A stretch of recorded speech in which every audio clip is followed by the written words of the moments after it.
Yo, episode 5 na tayo. Nagtikman natin na ng tamaan. Hawak ko ngayon dito itong Ballantine's Finest Blended Scotch Whiskey. Ito siya. Yan.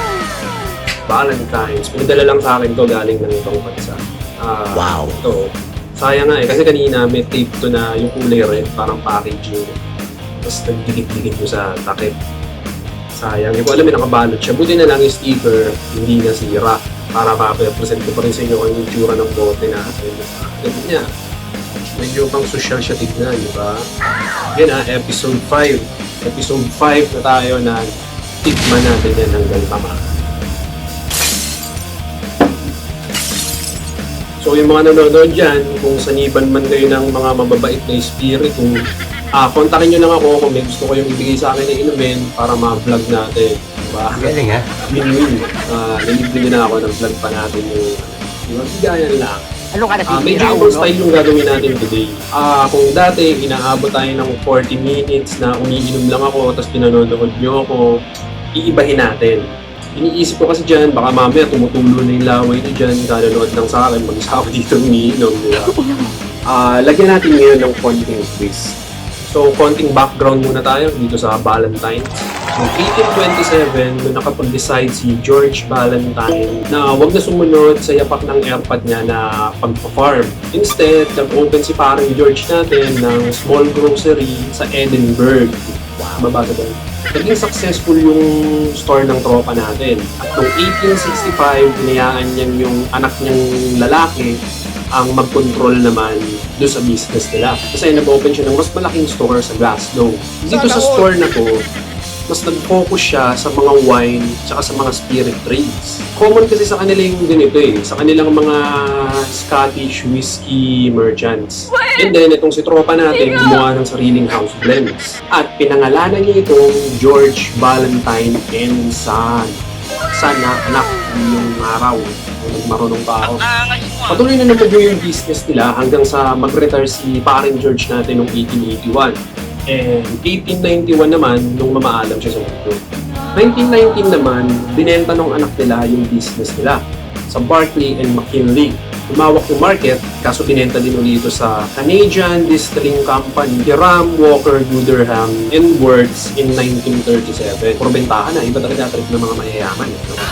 Nag-boom si Ballantine's lalo noong 20th century hanggang sa maging isa sa pinaka-recognized na whiskey label sa Europe noong 1980s at number 1 sa Korea sa parehong panahon.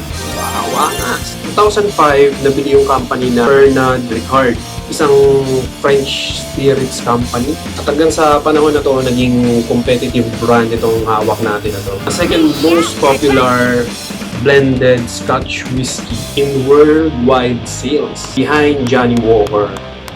Matigas siya. So, ito siya. Transparent yung bote niya, then tinted siya. Akin maganda tong style ng bote niya, pwede pang display. Diba? Ang ganda, medyo social. Social para talaga tignan, diba? Yung font na gamit dito sa brand nila, parang mga font ng invitation. Diba? Kumbaga siguro i-invite nila kayo. Then ito, yung cup niya, okay na natin.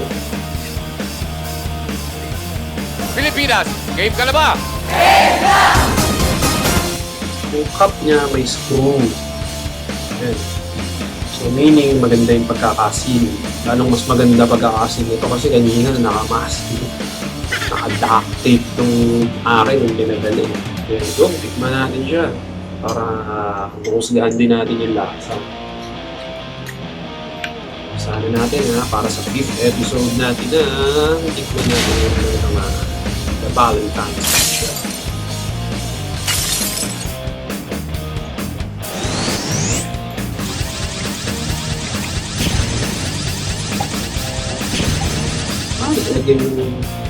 Ito nga pala yung pulutan natin, so late ko na naipakilala na si chicken skin.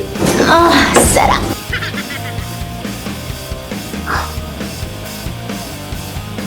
Bango siya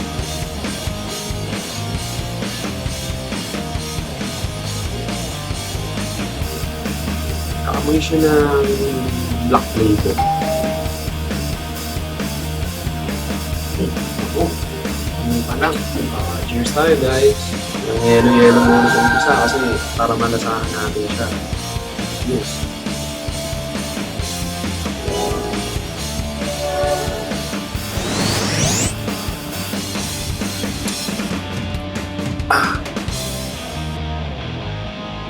Sarap pa, smooth siya.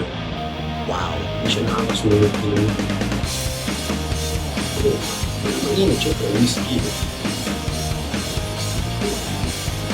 Ano na pala kung pang vodka, di ba? Mas mainit yung vodka. So ito, may habol din siya, mainit. Pero hindi siya yung nakakasunod sa lalamunan na pag sinat mo. Di ba yung puro tapang? Yung red label, ganun eh. Di ba na pag sinat mo, parang galit siya sa'yo.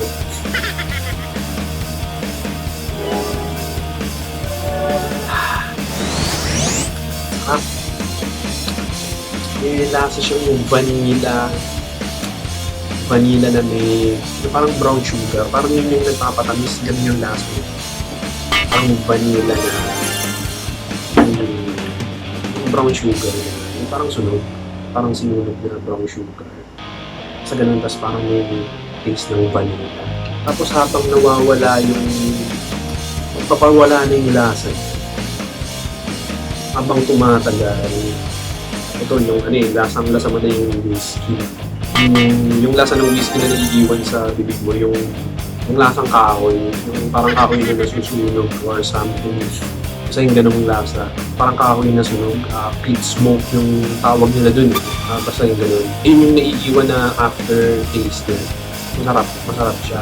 Hindi siya ganung katapang eh. Hindi yung pagka-shot mo, kung sabi mo nga, sunog yung lalamunan mo. So, smooth siyang inumin.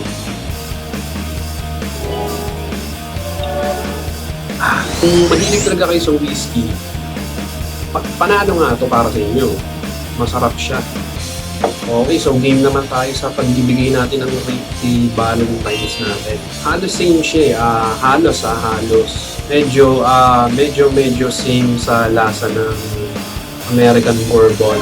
Trip ko dito yung lasa ng peat smoke na tinatawag nila. Yun nga yung naiiwan pagka inom mo yung aftertaste. Yun, masarap siya sa drink. Tsaka isa pa yung sabi ko nga smooth siya inumin, hindi nakakasunod ng lalamunan. Hindi ka naman gusto ko sa akin. Plus, masarap talaga siya, pants. Masarap. Hindi naman, sabi ko nga good siya. Since nagandahan ako doon sa bote niya, sabi ko pang social din, pwede pang display. Very good sa akin yung bote niya. Mas try ito para sa mga mahihilig sa whiskey. Lalo sa mga mas bata sa atin, yung mga nag-uumpisa pa lang tumikim ng iba't ibang ganyan. Panalo na to, masarap siya. Very good na yan para sa mga gugustuhan niya. Plus factor pa, di ba yung binasa natin ang kwento kanina about sa kumpanya nila, nakadagdag ng interest sa akin yung dito sa Valentine's. Bukod sa masarap na siya, gusto ko yung bote niya, yung design, pati yung font niya, di ba sabi ko nga parang yung mga ginagamit sa invitation, parang i-invite ka talaga ng inom eh. Maganda sa akin yung mga yun. Hindi na ako magbibigay ng specific rate or star about dito sa iniinom natin ngayon kasi hindi naman ako expert. And sabi ko nga, lahat naman ng alcohol, alak, masarap yan. Depende sa trip na panlasa or panlasa ng iinom. Lagay na tayo ng yelo kasi tapos na naman natin tikman. Hindi ko nilagay ng yelo para lasang-lasa natin yung tunay na lasa ng Valentine's. Lasang-lasa natin yung lasa ng yelo. Kami ano kasi yelo, bilo ako mabango. Kanina tinitikman pa lang natin siya. So yung pagkakataon. So hindi ako na siya ng yelo ngayon. Yung sabi, sir, ng inuman ito. Natin.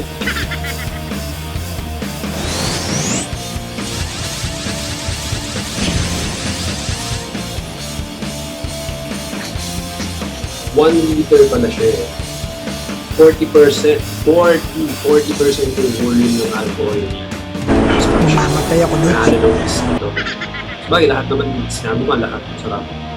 Sarap siya, very good yan si Valentine's. Ito na, may yelo na. Lalo yung tatabang na yan, lalo hindi na makakasulit na nabuhin kasi sarap ito. Factors.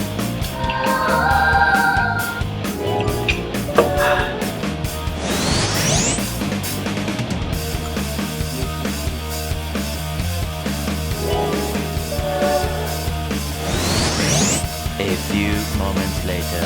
Oh, last na. Bago siguro natin ito. Solve na rin ako. Last na tayo. Cheers tayo, guys. Ito naman na. Solve na rin ako, no? Cheers pala. Ano gulo, ah? Cheers.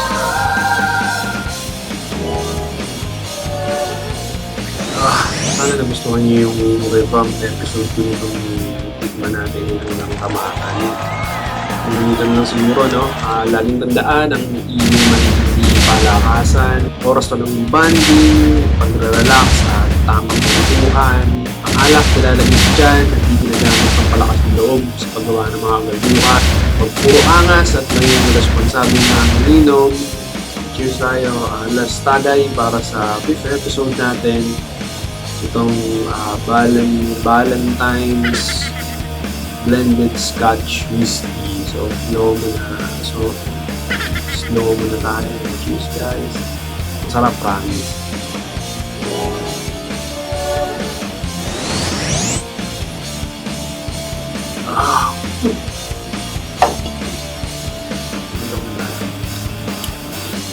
Cheers, guys. Ang responsable mga ininom, guys. Peace.